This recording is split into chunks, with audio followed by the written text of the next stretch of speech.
The morning wind slid across the empty prairie with a chill that carried warnings only the land could understand, brushing against the broken fence line where the woman worked alone, her breath sharp from the pain pulsing through her injured hand. She tried to hide it, pressing her fingers against her side, refusing to show weakness to anyone, especially not the rancher who stepped out from the barn's shadow like he had been watching over the land since dawn. He was tall, quiet, weathered by years of storms and sun, the kind of man whose presence could steady or shake a person without a single word. His eyes dropped to the way she clutched her hand, and his voice came low, rough like gravel. "Don't move your hand there." She stiffened instantly, backing up half a step, heart thudding in warning. "Don't take advantage, don't do that," she muttered, not because she feared harm, but because she feared what would happen if he got too close, feared what honesty from another human being would feel like. But the rancher didn't stop. He walked toward her with slow, deliberate steps, not forcing, not demanding, just determined in a way that made the air thicken around them.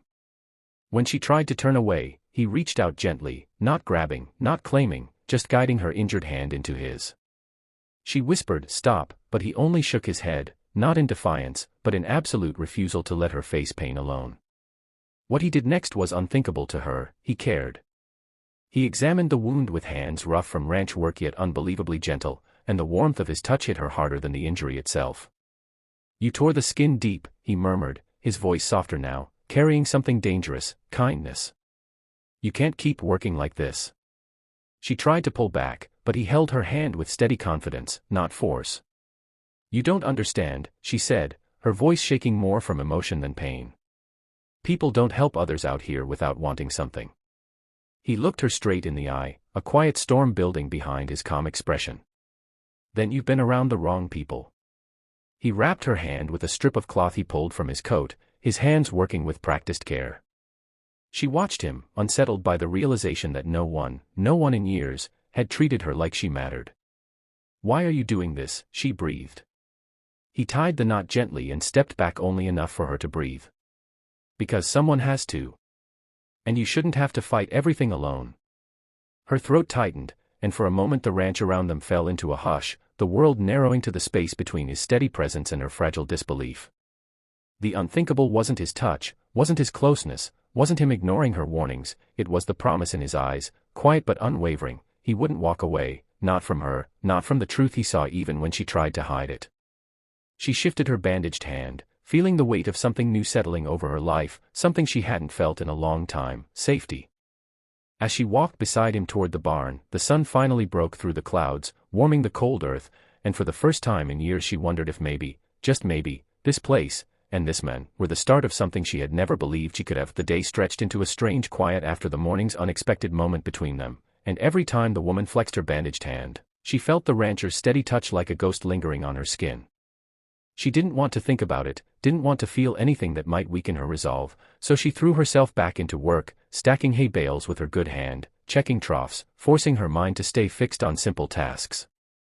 But the rancher watched her from across the yard with that same unreadable expression, one that carried more understanding than she wished he had.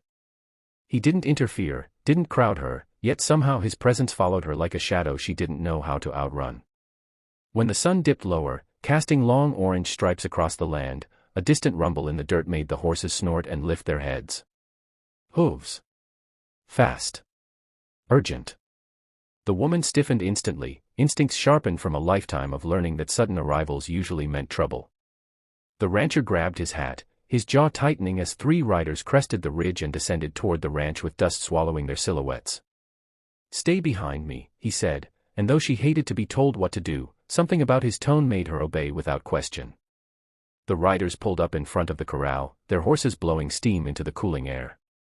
The tallest of the three, lean, sharp-eyed, and wearing a smile that didn't reach his eyes, looked the place over like he was measuring its worth. "Evenin'," he drawled, glancing first at the woman, then letting his gaze linger too long before shifting to the rancher. "Heard you've been talking in strays again." The woman felt heat crawl up her neck, but the rancher didn't flinch. "This land isn't yours to question," he replied calmly, standing solid as a fence post rooted in stone. The tall rider chuckled. "Relax. We just came to collect something that don't belong here."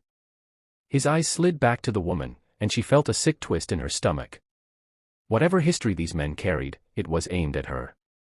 The rancher stepped forward just enough to block their view. Nothing here belongs to you. The air thickened, tension sharp enough to cut. One of the riders shifted in his saddle, hand drifting toward his holster, not fully drawing, just testing the edges of a threat. The woman's heart pounded, her breath quick and shallow. She had run from men like this before. She knew what cruelty looked like, and she knew these men wouldn't be satisfied leaving without taking a piece of something with them. But the rancher didn't move, didn't blink, didn't offer even an inch of fear. "You can ride off," he said, voice low, "or you can push your luck. But you won't touch anyone here." The tall rider's smile faded, replaced by something colder. "Careful," he warned, "you're making claims you can't keep." Before the standoff could break, thunder cracked across the sky, not from weather, but from the deep roar of the rancher's rifle as he swung it up with a speed that stunned even the woman. A single warning shot ripped through the dirt inches from the lead rider's horse, causing it to rear violently. The men cursed, scrambling to regain control. The rancher didn't aim at them, didn't shoot to harm, just sent a message clear as wildfire: "The line is here, and you will not cross it." The riders hesitated, torn between pride and survival, then finally yanked their reins and turned back toward the ridge, spitting threats into the wind as they fled. Silence smothered the ranch again, but it wasn't the same silence as before. It was heavier, filled with everything the woman feared had finally caught up to her. She looked at the rancher, breath trembling. "You shouldn't have done that," she whispered. He turned toward her slowly, eyes steady. "I'll do worse if I have to." She opened her mouth to argue, to warn him, to tell him the danger he had just invited, but the words wouldn't come. Not when he looked at her like that. Not when he had just put himself between her past and her future without hesitation. For the first time, she realized the unthinkable wasn't that he cared. It was that he would fight for her without even knowing what shadows followed her. And as the sky darkened and the first stars blinked awake, she felt something shift deep inside her: fear, gratitude, and something softer that she didn't dare name. Because if he was willing to stand for her, she wasn't sure how long she could keep running from the truth she had buried for so many years. Night settled over the ranch like a heavy blanket, but neither of them found peace in it. The woman paced the porch, her bandaged hand throbbing with every heartbeat, replaying the rider's threats in her mind. She knew they would return, men like that never left anything unfinished. The rancher stepped beside her, arms crossed, gaze fixed on the dark ridge as if daring trouble to show itself. "They came for you," he said quietly. She swallowed hard, unable to deny it. "You don't know what they're capable of." He didn't look away from the hills. "I don't care. You're safe here." Those words hit her deeper than she expected, almost painful in their sincerity. She wanted to argue, to warn him again, but when he turned to her, calm and unshaken, the fight drained out of her. For the first time, she wasn't standing alone against the world. And though the night was thick with danger, something inside her dared to believe that maybe, just maybe, she wasn't running anymore.